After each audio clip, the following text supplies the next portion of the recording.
ڕاستی نییە ئستا دەکەینە ڕاستی یاڵە ئەو بۆ ڕاستی ماشەڵڵا بۆ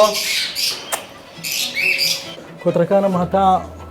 12-13 دەوڵەتی تێدا ئێستا 12-13 دەوڵەت بەو دوکانە هەیە بەرێ جمعان ئێرە قەپات هێزدی عامە لۆ هاوڵاتی خۆش نییە ناوەڵە من لە بازاڕی پەلەوەرم لە هەولێر کە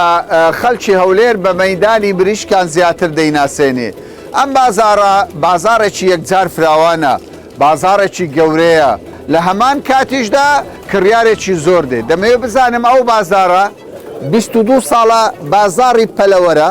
خەڵکێکی یەکجار زۆر سەردانی دەکا بە تایبەت کە لە ڕۆژی هەینی قەرەباڵغیەکی یەکجار زۆرە بزانین لەو بازارە چ دەفرۆشرێ چ دەکڕێ دوکاندارەکان چ دەرێن و ئەوانەی کە حەز بە پەلەوەر دەکەن قسەیان چییە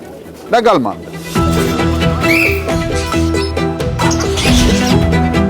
طبعا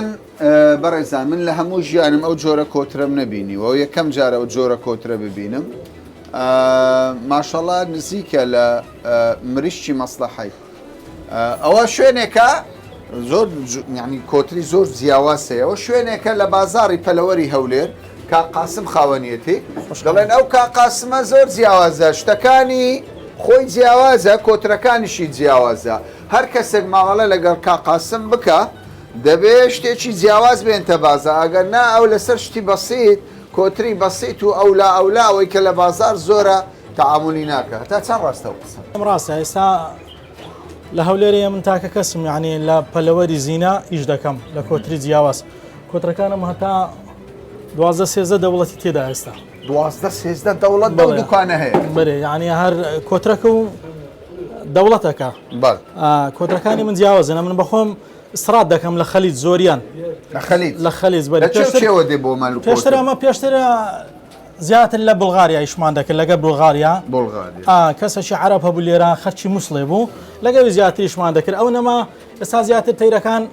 هاتە خەلیج لە خەلیج ئیش دەکەین ئسترادەکان زۆریان کە تەبعرێن ئێستا ئەوەی سەرنجی منی ڕاکێشاوە جیاوازیەک دەبینم ئەوە کۆتری هۆمەری پێدرێنەوە بەلجیکیە ئەوە دوو زۆریان هەیە ئەڵمانیان هەیە بەلجیکیشیان هەیە بەلجیکەکەیان باشترە جوانترە بەلجیکەکەیان ئەڵمانیەکەیان نەفسی شتە حینەن هۆمەری پێدرێن بەسە ماسەفاتی هەندێک ملی کورترە و لاقی کورترە و نێویترە بەس هەرچی بەلجیکیە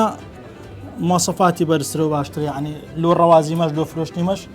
باشتر سەرفە بێ چی ئەوانە دەکڕی بەخۆرعان ئەوانە لێرە ئیش دەکەن لەگەرە من بەڕاستی من خەڵکی هەولێرن خەرچی هەولێرش دەکات لە سەروانە خەرچی عەرەبی زۆر دێن عەرەبی جنوب زۆر دێن ئێستا گرانترین کۆتری تۆ لێرە ئێستا ئەوەیانە هەولێرەیە نا ئەوە هەیە ئێستا ئەوە رووسیا ئەوە گرانترەکە ئەوە رووسیا و بە 4 وەرەقەوە نیوە ئەوە بە چەندە ئەو بە 4 وەرەقەوە هەولێری خۆمانە هەولێری خۆمانە ئەوە نەجەفی پێدەرێن هەردیشینە ئەوە جنوبی زۆر لەسەر ئیش دەکات لە سەروانە ئەمە بە خۆشمان زۆر مەرەخمانە بەرهەمی خۆمانەیە ئەوە خۆمانەیە تاڵبیشی زۆرە ئێستا هەولێر هەر هەولێرە شوێنەکەتان خۆشە یان باش الحەمدلله باشە لێ ڕازین زۆرش لێ ڕازین جومان زۆر قەرەبار بەرێ جومان قەرەبارغا زۆرش قەرەبارغا شوێنێک دێنە ئێرە کوردەواری خۆمان دەرێت جمەی دی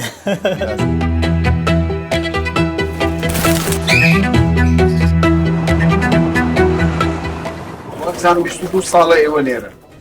23 ساڵ ئەمە خۆم لە خانەخایەوە لێرماتە ئێستا هەتا ئێستا لە خانەکەمە یانە خانەخای چین لە ناومەژی لە گوڵ شاد نێرە باشە شوێنەکەتان باشە بۆ ژیان بۆ کەسە مشکلەکمان لێرە مرتاحن یەک نیشتمان ئەوەیە زەحمەتمان بۆ عقوبەتی دروستکردیا ئەو دادەبانەی جمعانە دادەبانێکی دەکەین ئەگەنا هیچ مشکلێکمان نییە ناو مەیدان لە هەموو جێشی باشە بەخۆش تۆزاری مەیدان لە تەواوی دەوڵەتی دنیاە لە دەنگەی بازاڕی مەیدان لە دەری شاری هیچ کەس ناتوانێت دەری شاری چکە لەبەر خۆ تۆزاری مەیدان قسەک تاک خراپی دێتێ هەنوو ئایسانی دێتێ ئینسانی خراپی دێتێ ئینسانی بەڕێزی دێتێ هەموو ناو ئایسانەشی دێتێ بەخاتێ ئەوەی حەز ناکە شوێنتان بۆ نەخێر نانا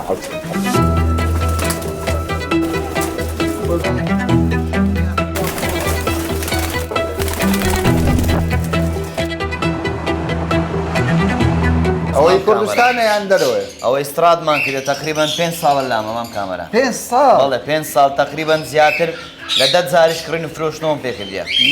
بەڵێ بەڵێ باشە ئەوە تەمەنی چەند دەبێت بۆ خۆی تەمەنی تقریبان 25 ساڵ دەچێت دەتوانی بژی بەڵێ بەڵێ خواردنی چییە؟ خواردنی ئیدی فەواکەیە گولە بەڕۆژەیە تێکەرەیە ئەنو ئەخواردن دەخوا چێ ئەوە ینی خولیای کڕینی ئەم هەموو کەسێک لە بۆی ماڵی بوونەکەی تایبەتە پول ماڵیە ئیدی هەیە کافریا هەیە مەطعەمی هەیە هۆتێلی هەیە بۆ جوانی ئەوانە زیاتر دەیبەن ناوی چیەوە ناوی چییە؟ ئەوە ناوی بابۆیە بابۆ بەڵێ بابۆ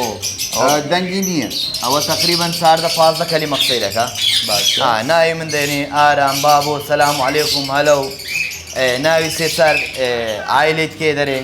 بە چەند کەوی دەبێەوە ئەوە گچکە بوو وەڵی ئیدی هەر ئەوە وەرژێر و سەرژێرم پێکرد ئیدی ئەوە بۆ لە ئابە لە چێوە هاتووە؟ ئەوە کاگنۆشەنگ استراد دەکا لە ئەوروپای لە بەرازیل و ئەوانە لە دێ کوردستان ئەو شتە نییە هەیە بەس ئەوها دەگمەن نییە ئەوەش سەقەر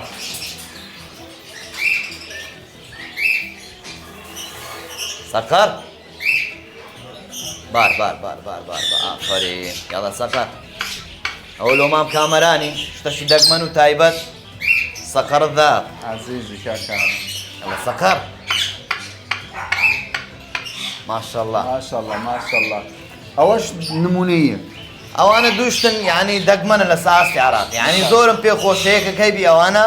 شتەشی جوان و دەگمەن لە کوردستان زۆرم پێخۆشە نرخەکانیان گرانن؟ ئەوانە دەگاتە 1000 دلار 1200 دلار ئەوانە 800 دلارە 900 دلارە 1200 دلارە ئەسەب نەوعێت ئێستاوانە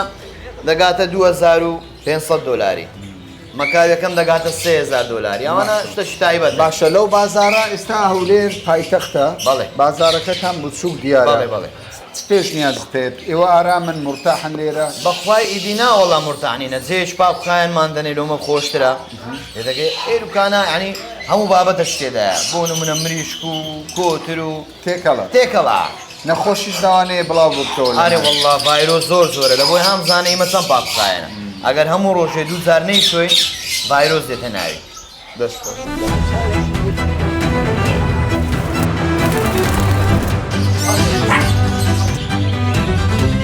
لە هەرێمی کوردستان کەلتوری بەخێوکردنی سەگ تا ڕادەیەکی زۆر لە نێو ئێمە لاوازە بەڵام لە زۆربەی وڵاتانی دنیا یعنی ئەوانە گرانبەهان یعنی ئەم جۆرە سەگە پیتبۆڵی پێدەگوترێت ئەمە دەمێکە سیر دەکەم هەوڵ دەدا بێتە دەرەوە ئەمە گۆشتی پێنادەن هەر یەکە لەمانە خواردنێکی تایبەتی هەیە دۆستی مرۆڤن یعنی ئەوەی کە بەخێوی دەکات لە داهاتوو دەبێتە دۆستێکی نزیکی و دەبێتە ئەندامێکی خێزانەکەی یعنی زۆر جار هەیە خەڵکێکی زۆر ئەوانەی کە لە بەتەمەنن یان ئەوانەی بە تەنیا ژیان بەسەر دەبەن بەبێ بەخێوکردنی ئەم سەگانە دەتوانم بڵێم ناتوانن ژیان بەسەر ببن.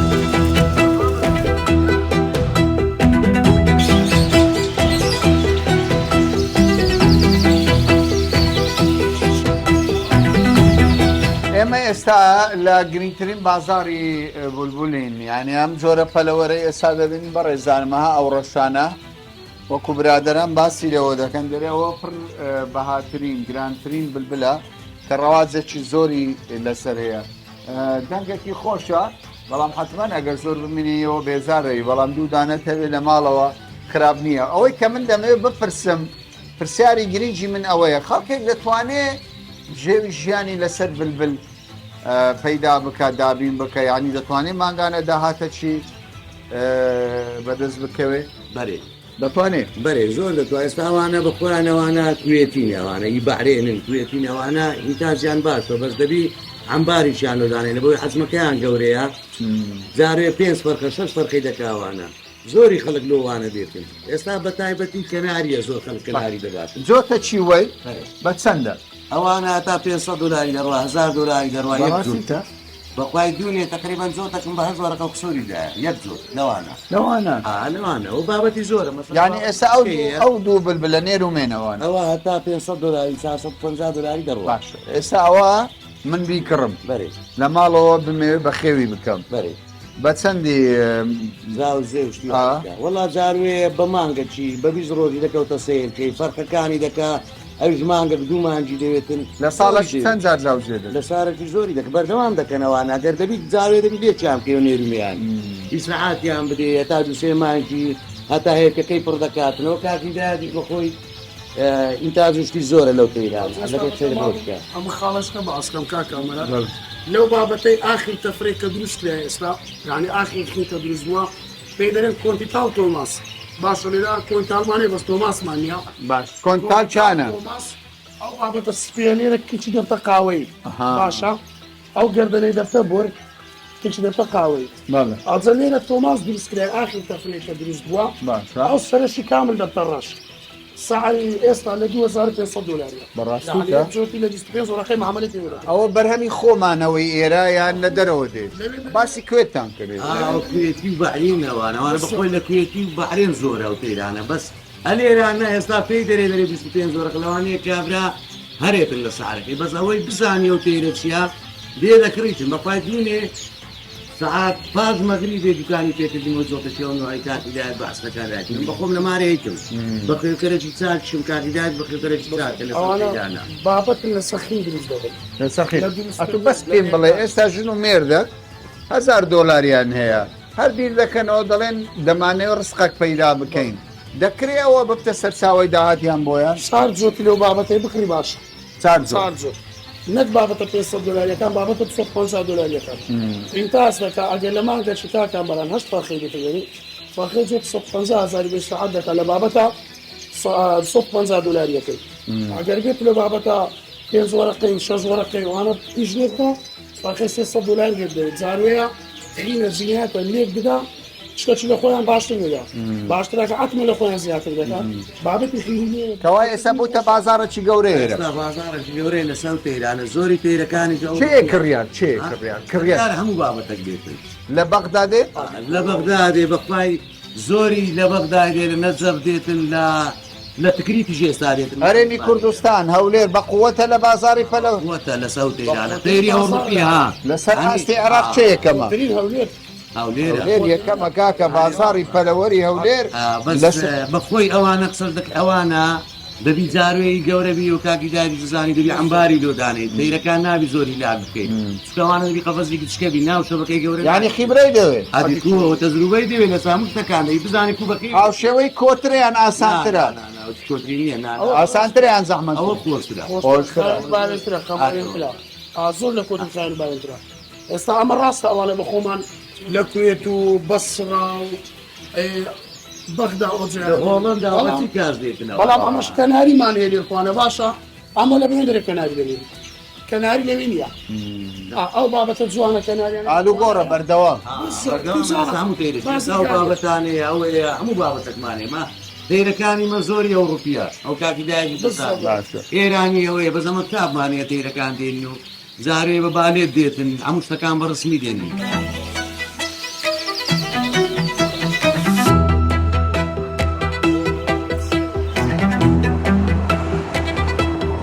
تێکەڵبوونی ئەو هەموو پەلەوەر و ئاژەڵە بێگومان مەترسی لەسەر پەلەوەر و ئاژەرەکان لە ڕووی تەندروستیەوە دروست دەبێت بەڵام وەک دەبینین تا ڕادەیەک ئێرە خاوێنە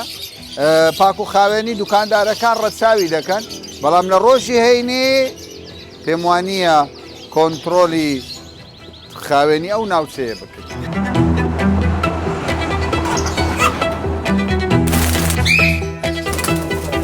طبعا من ئێستا لە تقریبا لە ژێر پردی سەیداوەمەوە پردەکەیە ئەوە جادەی سەیداوەیە 30 مەتری لە تەنیشت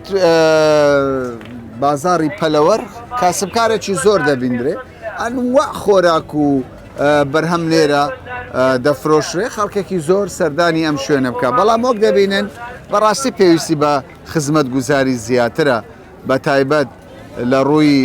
پاشماوەی زبل و خاشاکە لێرە پێویستە ئەو شوێنە زیاتر چاوی شارەوانی و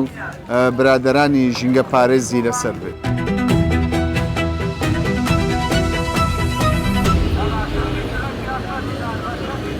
تەمان دوو جۆرە بۆچوونێ لەسەر مەیدانی مریشکانیان بازاری پەلەوەر لە هەولێر بەشێکی دوکاندار ئەم بەڕێزە ئێستا تۆ لێرەیش دەکەیت تۆ لەگەرمانەوەی ئەمن لەگەرمانەوەم لەبەرەوەی ئەگەر هاتو مەدان بستە شوێنێکی دوور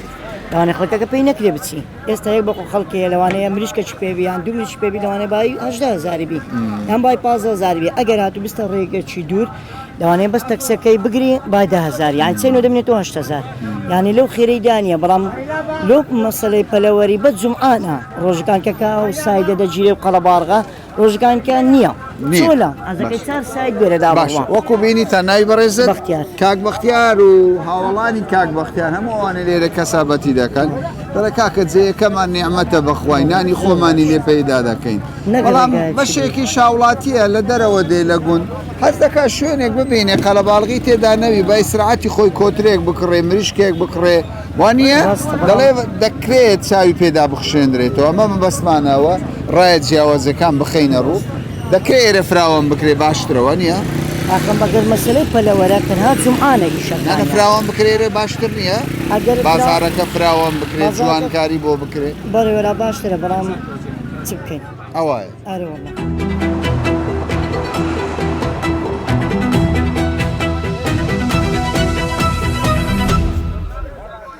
بازاری پەلەوەر بمینێتەوە یان نەمینێتەوە بگۆڕێ نەگۆڕێ خاوێنوی باشە یان نەجادە باشترە بێتاقەتت دەکات شتە شارستانیش نییە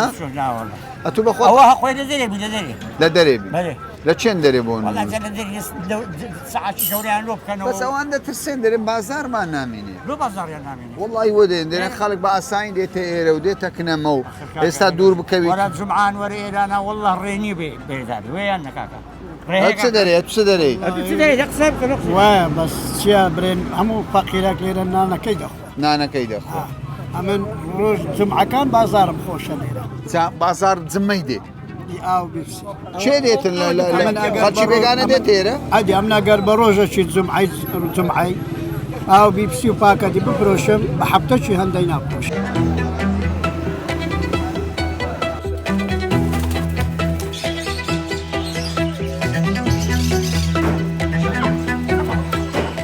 شوێنەکەی گونجاوە و مەدانە والله کاکە برێت شارێک گونجاوە گەلای بن باشترە گەلاشی نەبنەوە خاوێن باوێن و فراوانتر بکرێ باشتر تەبان باشتر بێزار دەبی لەگە بۆنەکانیان نە والله من لێڕاتیە لێڕاتی ئێستا حەز دەکەی بۆنی مەدانی پەلەوەر بکەیت کاکە ئەیمانە تۆ ڕازی بە وەزاکە جومان چی لێ دێرە ئێرە خەڵە بەڕ دەبی سیارە هات چۆ دەبینێ والله کەم خۆشیان ناخۆشە وەزاکە لۆ عیبی نییە عیبی نییە بەردەوام بێ و قەرەباڵ یانی جەنجاڵێکە بەردەوام بێ والله ئەمە ئەزمان لە جەنجالی نییە بەس حەزمان لێ خەڵک کاسبی بکەی شێ بکە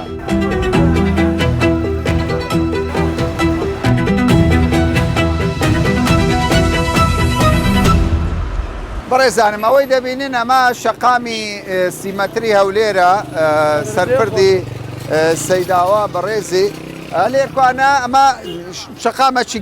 هەرە قەرەباڵغا بەڵام بەداخەوە ئێستا دەبینین ئەمە ڕۆژێکی ئاساییە قەرەباڵغێکی باش بەرچاوەیە بەس لە ڕۆژانی هەینی ئەم قەرەباڵغیە زیاتر دەبێت ئەو شەقامە بە تەواوەتی دادەخرێت ئەمە دەبێتە گرفتێکی گەورە.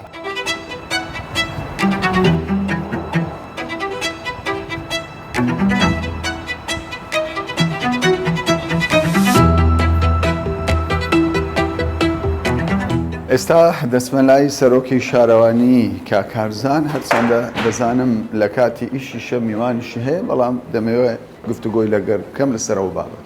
کاکارزان سڵاو و ڕێز ماندوو نەبن مەرحەبا کاکارزان باشە مەمنون. کاکارزان خۆتان باشتر ئاگادار لەوەی کە ڕۆژ بە ڕۆژ هەولێر وەک پایتەخت بەرەو ئاوەدانی دەچێت پرۆژەی جوان شەقامی جوان تەلارسازی بینارسازی جوان دێتە پێشەوە بەڵام هەندێک شوێن هەیە تا ڕادێک جەنجاڵی تێدایە لەوانە بازاری پەلەوەران مەدانی بریشکان مەدانی ماوتۆرسکیلان و چەند شوێنێکی دیکە چ پلانێکتان هەیە وەکو شارەوانی نۆژەم بکرێتەوە یان شوێنەکەیان بگۆڕن؟ بەڵێ کاکامەران هەمومان دەزانین شاری هەولێر لە ساڵی 90ەکانەوە کۆمەڵێک بازار لە سنتەری شار بووە کوبڵی بخۆ بە ڕێزت باست کرد شاری هەولێر ئێستا فراوان بوونێکی زۆر بەرچاوی بەخۆبوون و لە هەموو سێکتەرە جیاوازەکاندا بەڵام لەو نمونە بازاری پەلەورە فرۆشان هەمومان دەزانین لەوە کاتێک بووە لە مێژە ئەو بازارە هەبووە بەڵێم من هەمان ڕێی زەنابتمان هەیە و ئیشیشمان لەسەر کردووە لەسەر ئەوەی ئەو بازارە ئێستا ئەم لەوانەیە ئافرەتێک بێ بتوانێت سەردانی ئەو بازارکە ناتوانانی سەردانکە یاخود منداڵێک یاخود کەسێک بیوێ بە تایبەت بچێتە ئەو بازارە سەردانیکردنی زۆر ئەستەم بووە لێ ئێمە بە دڵنیاییەوە لەسەر ئەو شوێنە ئیشمان لەسەر کردووە و دیراستمان لەسەر کردو لەگە هەموو لایەنە پەیوەندیدارەکان لۆی بتوانین نەک تەنها ئەو بازارە وەک و پێشماوەچیش هەر لەگەڵ ئەنجومەنی پاسکیل فرۆشان و ماتۆر فرۆشان کە هەمومان دەزانین ئەو بازارە ئەوە کوبڵی ئەو ئیش کاسب کارانە لۆی بتوانین بە شێوەیەک ژینگەیەکی تەندروستیان لۆی دروستکەین یاخود ئەو کاسب کارانە یاخود ئەو هاوڵاتیانەی کە سەردانی ئەو شوێنە دەکەن بتوانن ئەگەر ئافرەتێکی بی سەردانی ئەو شوێنێ بکات و ئەو منداڵی هەیە بێ و پێداویستیانەی پێوێت سەردان بکات و ئەو کاڵای مەبەستێتی بتوانێت بکڕێتن کەوایە ئێوە ڕەچاوی بەرژەوەندی هاوڵاتیان و بەرژەوەندی کاسبکاران دەکەن بۆ نمونە کامەران ئەگەر بازاری سیم لەوانەیە هەمووتان شارەزان خەڵک سەردانی دەکرد لە ژێر کارەبایکی پاڵەپەست و زەخت عالی کاریان دەکرد جگە لە ڕووی ژینگەیەوە لە ڕووی تەندروستی ئەو کاسبکارانەوە منزەڕەکی ناشارستان تێدا بوو بە سوپاسەوە لەسەر فەرمانی جەنابی سەرۆکی حکوومەتی هەرێمی کوردستان زەویەکی گران بەهای لە شەشەقامی 120 مەتری کە بەڕیادەیدا بە گۆڕینی ڕەگەز و لەوانەیە نرخەکەی چەندی میلیۆن دلار بوو لە ئەوەی بتوانین ژینگەی تەندروست لە بۆ کاسبکارانی خۆمان دروستکەین ئەو بازارێک بە شێوەیەکی سەردەمیانە دروستکرێتەوە ئێستا لە ڕووی هەم بتوان ئەو کاسبکارانە کەسابەتی خۆیان تێدا بکەن هەمیش ئەو هاوڵاتیانە کە سەردانی ئەو بازارانە دەکەن لەوەی بتوان بە شێوەیەکی تەندروست بازاری خۆیان بکەن بۆی ئێمە هەر ئەو ڕۆژی شەممە لە شەم ئەو شەمۆیە لەگەڵ بەڕێزان لە بەڕێوەبەتی شارەوانی یەک و بەڕێوەبەتی ژینگە پارێزی و خزمەتگوزاری و بەڕێوەبەری پارک و باخچەکان لە نزیکەوە سەردانی هەموو ئەو کاسبکارانەمان کرد لەو نمونە ئەوانەی کە کەرستەی بیناسازی و دەتفرۆشانی پێدەڵێن دەفرۆشرێت لەوەی بتوانین ئەوانیش ڕێک بخرێنەوە نەک بۆ فەوزایی هەیە یاخود بتوانین ئەو شوێنانە بە پاک و خاوێنی ڕابگرین یاخود ئەو کاسبکارانێک کە کەسابەت دەکەن بتوانن بە ماڵی خۆیانی بزان و بەکو هاوکارمان بن لە ڕێخستنەوە هەم لە خاوێنیش کامەران جەنابی سەرۆکی حکوومەتی هەرێمی کوردستان دەستی ئاوەدانی و گەیاندنی پرۆژەکانی کابینەی نوێمی حکوومەتی هەرێمی کوردستان گەیشتۆتە ئەو شوێنانێک هەمومان دەزانن دوورە دەست بوونە بۆیە بە دڵنیاییەوە لە بۆ سنتەری شاری هەولێر پرۆژە و پلانی گەورەمان دەبێت هەم ئەوە بەستی ڕێخستنەوە و هەمیش مەبەستی دروستکردنی هەلیکان لە بۆ کاسبکارانمان.